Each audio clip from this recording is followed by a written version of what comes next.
Yo, salut tout le monde, c'est Alpha, j'espère que vous allez bien, et pour ma part, ça va nickel. Alors aujourd'hui, on va faire un tuto sur le palm spin, parce que vous avez été pas mal à me le demander, et du coup, on va faire un truc pour le prochain tuto, c'est vous qui allez me dire quelle figure vous voulez dans les commentaires. Alors à vos claviers, et c'est parti. Tout d'abord, sachez que je ne suis pas un professionnel pour le palm spin, c'est une figure que je ne fais que très rarement d'ailleurs. Vous l'avez sûrement déjà remarqué dans mes vidéos que le palm spin, je le fais vraiment pas souvent. Le palm spin, déjà, voilà, ça consiste en ça en gros.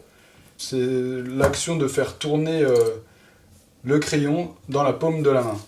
Donc on peut le faire dans cette position-là, tac, comme ceci. Ou alors on peut commencer un peu comme un timbaland, sauf que voilà, après, hop, on fait comme ça. Donc je vais vous apprendre les deux hein, pendant qu'on y est. Peut-être que cette figure-là, c'est un autre nom, mais bon, tant pis. C'est pas grave, je vais mettre quand même cette figure-là dans le tuto du palm spin. Palm spin, hein. Mon accent anglais, voilà. Mais pourtant, je suis européenne. Hein. Enfin bref, on va commencer comme ceci. En fait, c'est ça la position de base pour faire le palm spin. On va, hop, mettre le crayon entre l'index et le majeur, et derrière le pouce. Et en fait, cette position va nous permettre d'avoir un élan de base pour après, hop, faire la rotation.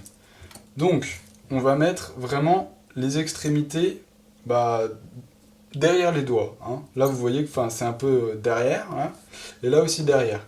Comme ça, en fait, là, il va bien bloquer votre crayon. Hein. Là, vous pouvez vraiment faire toutes sortes de gestes, il est bien bloqué. Et c'est justement ça qui va être bien parce que c'est ça qui va pas me donner l'élan après. Donc l'élan, comme je vous disais, ça va se faire comme ceci. Vous allez donner un coup de poignet. Et avec le coup de poignet, là vous allez hop, relâcher ici votre emprise sur le crayon. Donc ça va faire hop, coup de poignet, vous levez l'index. Donc là il va partir. Et hop, après vous allez, vu que votre main était comme ça, vous allez la mettre parallèle au sol. Pour que forcément ça tourne dans la paume, hein, parce que si vous ne bougez pas, il va juste se barrer comme ça.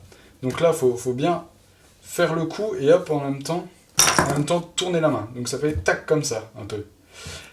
Et vous voyez que du coup, ça va être grâce au pouce, parce qu'en fait, il va un peu tourner autour du pouce, que après, la rotation va s'effectuer sur la paume de votre main.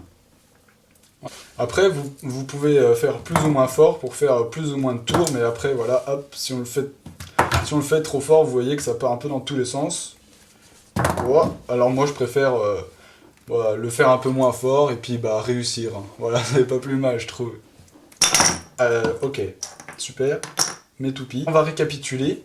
On est dans cette position-là. Tac, on donne le coup de poignet, tout en lâchant pour que le crayon sorte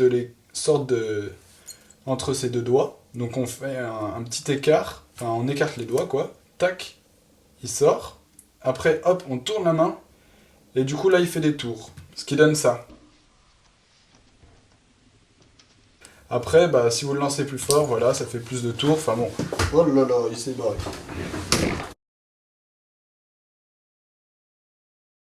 Après, on le récupère un peu comme on peut.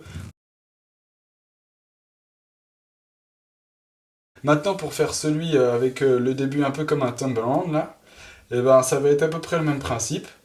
C'est-à-dire que vous allez lancer et après, en fait, c'est votre main qui va devoir, hop, se mettre vraiment dans une position où les doigts ne remontent pas.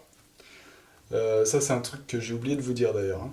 Quand vous voulez que hop, ça tourne vraiment sur votre main, il faut que vous tendiez vos doigts au maximum pour pas que le crayon heurte le bout de vos doigts et du coup arrête sa rotation. Vous allez faire votre turnaround et juste après, en fait, au lieu de le réceptionner, et là, quand il va faire ce mouvement-là, là, vous allez hop, tendre la main et espérer que ça va marcher. Non, je rigole. Mais hop, vous le balancez. Et à ce moment-là, en fait, au moment de le réceptionner, vous allez essayer de le réceptionner avec votre paume, donc cette partie-là à peu près. Et voilà, au lieu de le bloquer avec les doigts, là, quand hop, il arrive en fait derrière votre pouce, et là, vos doigts, hop, vous les tendez un maximum, Et vous mettez votre main vraiment bien parallèle au sol pour que là, il puisse effectuer une petite rotation tranquille. Voilà. Bon, et bah, c'était assez rapide hein, pour ce petit tuto du palm spin. J'espère que vous y arriverez. Et n'oubliez pas de voter pour le tuto de la prochaine vidéo. Allez, salut, bisous bisous, à la prochaine.